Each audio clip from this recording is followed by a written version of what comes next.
It was expected that the recent cabinet appointments by President Ruto would have at least left some people happy. Right? Wrong. It seems everybody is not only not happy, everybody is very, very angry. Why now? Let me put it in proper perspective so that we understand how serious this is. You have a crisis, you have a problem, and therefore you make a decision and you make a move. The whole idea is to at least appease. It is to at least reduce your problem. And then instead of that happening, kumbe umechokoza nyuki. And now you find yourself in a situation where people are more angry with you than they were before you made your move. That is precisely what has happened. On my show today, we shall focus on the latest explosive political developments, and then we shall go behind the scenes to see some of the things that happened shortly before this drama broke out, and really the root cause of what we're seeing in public. But we shall do more than that. You see, before something happens in the physical, it must first happen in the spiritual realm. I trust that most of us believe that. Hata wale wamesoma sana. Okay? Or to quote what I heard somebody saying recently, even if you have more degrees than a thermometer, you know that what happens in the spiritual realm happens in the physical later. There's a time lapse. And on my show today, we shall look at what has already happened in the spiritual realm. It has already happened. Yeah? Over the Ruto presidency and the UDA administration. Yeah? And this should be super fascinating, because we should know that that which has already happened in the spiritual realm will shortly unfold in the physical. We will see it here, right here, with our own two eyes. Okay? So stay with me for that mother of all shockers, if I can put it like that. Now, the Kenya Human Rights Commission is complaining. Yeah? They say that Ruto's recent cabinet appointments violate gender and ethnic rules, yeah, that are firmly entrenched in our constitution. In other words, most of the appointees, a vast majority of them, were all picked from one region, and one region alone, in the Republic of Kenya. And not a single woman was nominated to a cabinet position.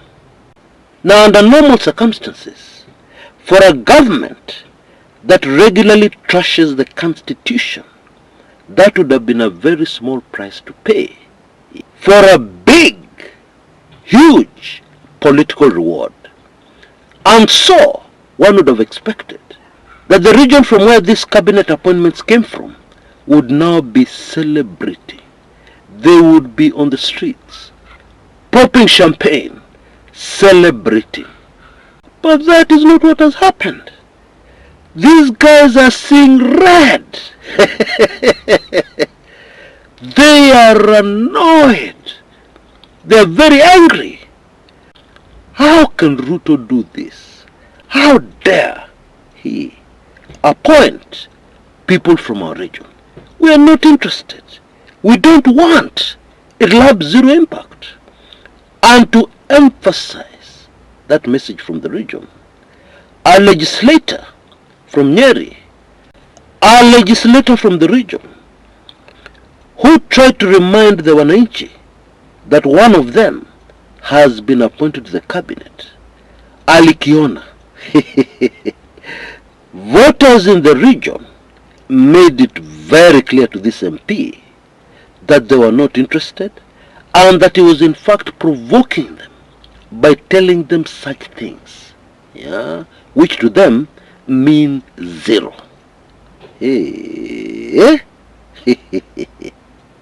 And by the way, I'm sure you've heard that all MPs from the Mount Kenya region, especially from the old central province, the House of Mumbi area, have each been given 5 million Kenya shillings. And what they're supposed to do with this money is go back to their constituents and use the money to appease people, with the ultimate objective of making them more friendly to the Ruto regime. And therefore I believe that this member of parliament was following instructions with this 5 million and doing exactly what he had been instructed to do by State House. But unfortunately, it did not work. And meanwhile, from another part of the Mount Kenya region, there are people who are even more angry. And of course I'm talking about the Meru region. Former Governor Kiraitu Murungi recently came out and said that the Meru people are fed up of being taken for granted. Yeah, and talking very bitterly. He gave us the illustration of a man who goes hunting with the help of his dog, yeah, the dog being the Meru people. And when they have succeeded and gotten some juicy game, yeah, juicy meat, and they're back to base and preparing this meat, the dog is chased away and given a few scraps of bone. And then meanwhile, the cat, which did not participate in the hunting at all, is given the best and softest pieces of meat. What a proverb. Bottom line, Kiraitu Murungi is saying that the Meru people are fed up of being treated like that, and they are going to take action immediately after the holidays. Yeah, and specified action. They're going to meet fast, but they're going to do something. Now allow me to share with you some of the things that were happening in the background shortly before the appointments, yeah, so that we better understand this very angry response from Kiraitu Murungi.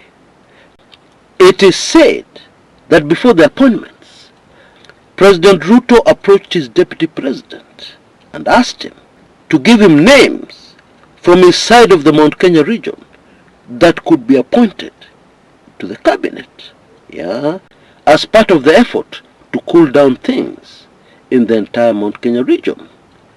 And Deputy President Kithure Kindiki gave him the names of Peter Munya, who is in the position, Kiraitu Murungi, and 2 others.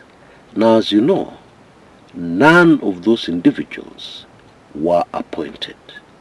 And I suspect that maybe people like Kiraitu Murungi had already started celebrating. They were sure that somebody from the community would be appointed, but they ended up very disappointed. I believe now we can better understand the bitterness with which Bwana Murungi was talking with. And so clearly, that part of Mount Kenya are livid.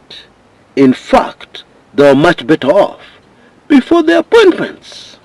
In other words, things would have been better had there been no cabinet reshuffle or appointment of new members to the cabinet. If Ruto had left things as they were, he would be much more comfortable as we speak. And if you are thinking that that is the complete list of people who are very angry at Ruto, then you are wrong. The ODM party is mad. Why? Because some of their meat, if I can put it like that, has been taken away, yeah, very shortly before they started chewing. The position of ODM insiders is that they saved the Ruto presidency. And of course, most of us who are following events in the country during the Gen Z uprising agree with what ODM are saying. And therefore, ODM are saying, they have not yet been rewarded enough for the very big, excellent job they did. Okay? For instance, they knew that the interior docket was theirs. They don't have it. They had been promised the deputy presidency. They don't have it. They were very sure that they would get deputy governor of the Central Bank of Kenya. They don't have it. They are livid.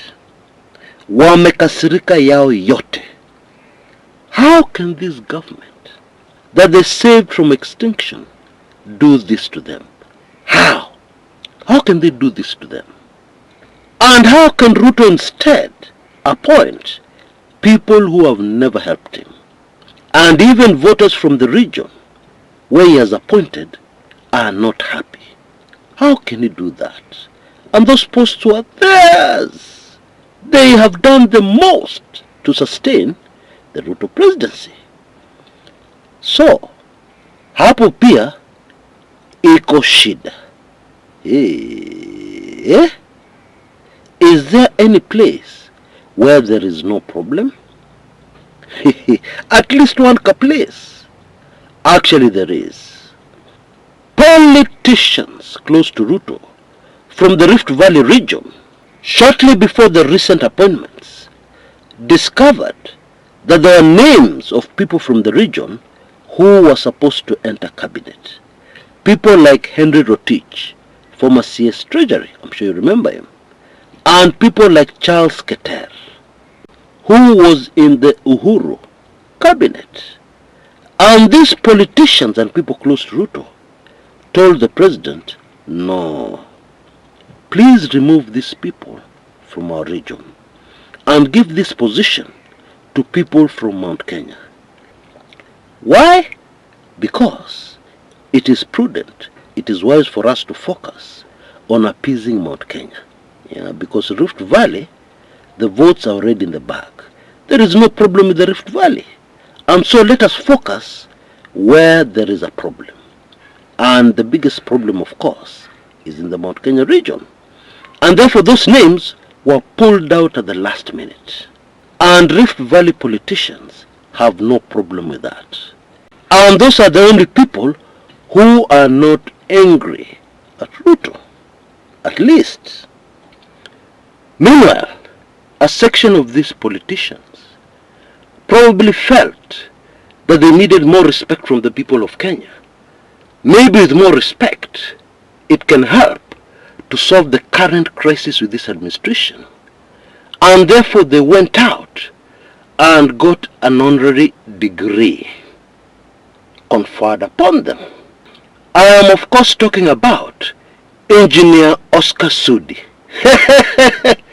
Oh yes, why not?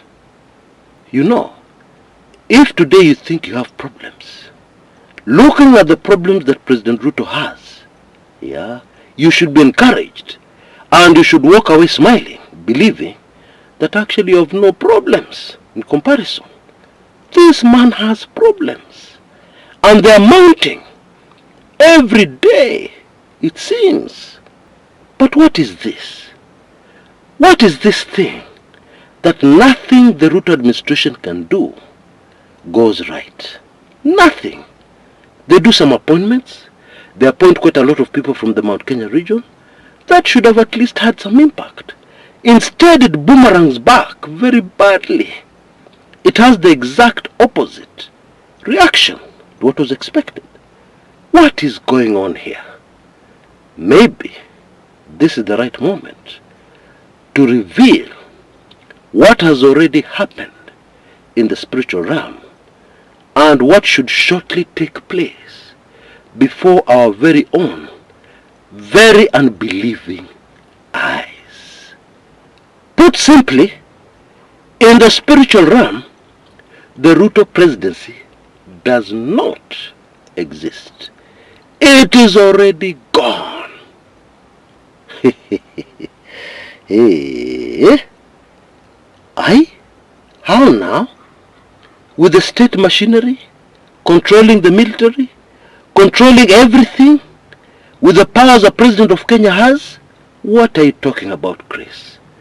This must be stories ajaba. No, no, no. It is the reality in the spiritual realm as we speak. And of course this has happened before. When the government of King Saul had already been rejected by Almighty God, there is nothing he could do that went right. There was nothing that he was able to do and get right. And so King Saul became terrified, which caused him to make even more mistakes. And he decided to go to a witch, something that he himself had banned in his kingdom for the longest time. Yeah, but this time he was so desperate. He decided to go to a witch to summon back the spirit of a departed prophet, Samuel. Okay? It is all in the good book. I am not making this up. It is all in the Bible. And if you understand the spiritual, you will know that what was summoned was not Prophet Samuel. It wasn't. It was something imitating the great prophet. It was a familiar spirit. And it told Saul the truth, that already he had been rejected, that already his kingdom did not exist. And you know the rest of the story. Shortly after that, King Saul was gone. Bottom line, in the spiritual realm, the Ruto presidency is over. Yeah. And we will see this unfold physically, right before our eyes, very shortly. Some people have said he will resign. Yeah, I know that is very difficult for people to believe. Yeah. Others have said he will be in some foreign country, in exile. And yet others have said he will be before a court of law. I don't know which is which. Yeah, but definitely the Ruto presidency is over in the spiritual realm. Believe it or not. Let us just wait and see what happens. Now I'm very grateful to all of you who have fully stood up to be counted in this season of gifting Kumekucha Chris. Asanteni sana from the bottom of my heart. Now for those who are still on the way, you can see the details on your screens right now. And thank you so much in advance. Until next time, this is Chris Kumekucha.